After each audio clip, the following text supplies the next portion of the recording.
देख रहे हैं न्यूज 7 हिंदी। राष्ट्र प्रथम। आजमगढ़ के विकास भवन में दिव्यांग जनों की उच्च शिक्षा को बढ़ावा देने के लिए अहम बैठक आयोजित की गई। बैठक में समावेशी शिक्षा को मजबूत करने और अधिक से अधिक दिव्यांग विद्यार्थियों को उच्च शिक्षा से जोड़ने की रणनीति पर मंथन हुआ। डॉक्टर शकुंतला मिश्रा राष्ट्रीय पुनर्वास विश्वविद्यालय की गतिविधियों के प्रचार प्रसार और जागरूकता बढ़ाने पर भी जोर दिया गया। अधिकारियों ने काउंसलिंग, करियर गाइडेंस और प्रवेश सहायता शिविर आयोजित करने की बात कही। कुलपति प्रोफेसर संजय सिंह ने बताया कि विश्वविद्यालय में दिव्यांग अनुकूल सुविधाओं को लगातार मजबूत किया जा रहा है।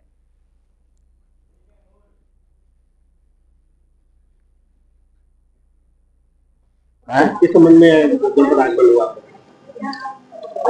हमारा डॉक्टर शकुंतला मिश्रा राष्ट्रीय पुनर्वास विश्वविद्यालय है, जो एक सर्वस्पर्शी समावेशी शिक्षा को लेके आगे बढ़ रहा है।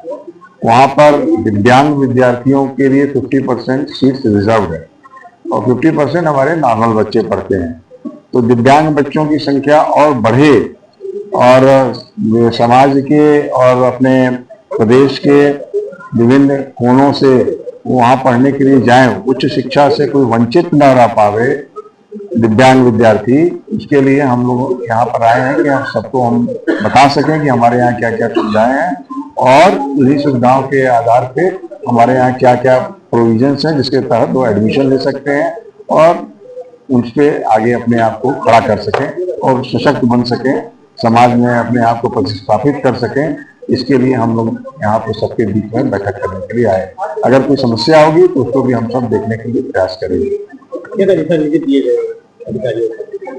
अधिकारियों से हम तो जो हमारे यहाँ पे जिले के अधिकारी हैं, दिव्यांग सशक्तिकरण अधिकारी जो हैं हमारे, और जो उनके ऊपर के डिप्टी डायरेक्टर हैं, आप सबके सहयोग से ये बैठक किया गया, क्योंकि ज्यादातर हमारे एनजीओज हैं वो सब शिक्षा के क्षेत्र में हैं और डिसेबल्ड बच्चों को पढ़ाने के लिए हमेशा प्रयास करते रहते हैं। तो उनसे आग्रह है कि जब तक वो नीचे से बढ़ेगा नहीं कैडर, तब तक हमारे विश्वविद्यालय को नहीं पढ़ा आ सकेंगे। तो वो नीचे से कैसे कैडर बढ़े और क्या समस्या आ रही है, अगर उसका कोई समाधान हमारे स्तर से हो तो उसको हम लोग करने के लिए तैयार होंगे। और अगर इसकी कोई आवश्यकता पड़ी कहीं और ऊपर बात चर्चा करने के लिए और किसी स्तर पर चर्चा करने के लिए, तो उस पर हम लोग चर्चा करके उस समस्या का समाधान करेंगे और कोई बच्चा छूटे ना शिक्षा से, उच्च शिक्षा से, इसका प्रयास हमारा विश्वविद्यालय कर रहा है और करता रहेगा। नहीं, हमारे यहाँ सभी विधाओं की शिक्षा होती है। बीए जैसे आर्ट्स की भी शिक्षा है, साइंस की भी शिक्षा है, मैनेजमेंट भी है, इंजीनियरिंग भी है, फार्मेसी भी है और जो आपका फाइन आर्ट्स का भी है, म्यूजिक भी है। मतलब काफी विषय हैं हमारे यहाँ जो पढ़ाए जाते हैं। और जो राष्ट्रीय शिक्षा नीति है उसके तहत हम लोगों ने 4 वर्ष के कोर्स भी शुरू कर दिया अपने विश्वविद्यालय में। तो हर तरीके से हमारा विश्वविद्यालय जो भी नवीन प्रयोग हैं और जो भी भारत सरकार या उत्तर प्रदेश सरकार द्वारा जो भी निर्देशित किया गया शिक्षा क्षेत्र, उसको लेके और दिव्यांगजनों को और सशक्त करने का प्रयास कर रहे हैं। जैसे हमने बताया कि हम खाली शिक्षा और स्पोर्ट्स जो हमारा है, पैरा स्पोर्ट्स, इस पर ही नहीं फोकस कर रहे हैं, पर हम साथ में सर्विसेज भी दे रहे हैं। जैसे हमारे यहाँ आर्टिफिशियल लिम्स भी दिए जाते हैं।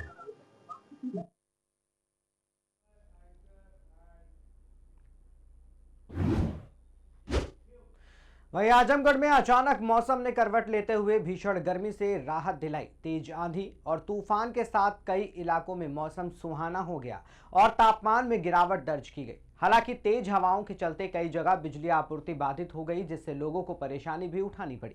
आसमान में घने काले बादल छा गए और दिन में ही अंधेरा जैसा माहौल बन गया। मौसम विभाग ने अगले कुछ घंटों तक ऐसे ही हालात बने रहने की संभावनाएं भी जता ली।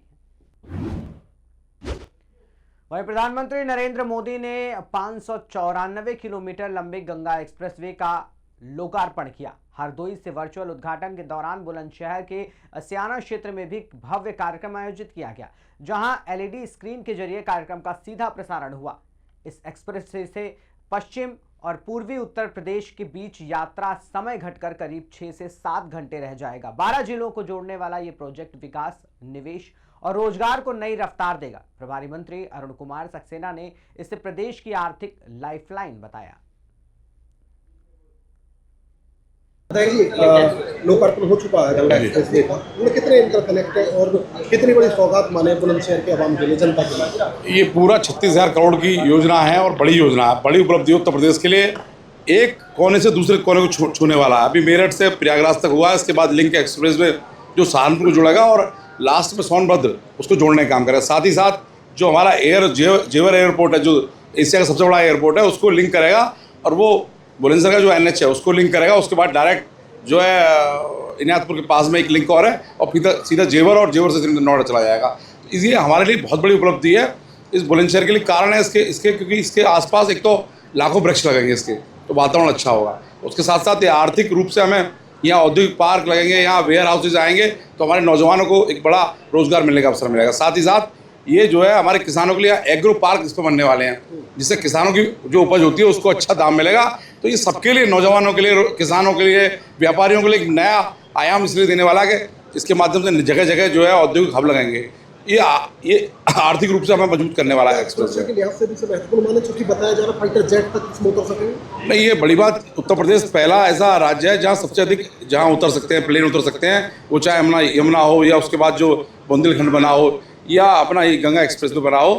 तो ये आवश्यकता पड़ने पर यहाँ जेट को उतारा जा सकता है और फिर आदमी जो है, क्योंकि कभी भी आदमी देश आजकल आप देख रहे हैं क्या माहौल रहता है, तो इस लिहाज से भी बड़ा मजबूत एक्सप्रेस वे है।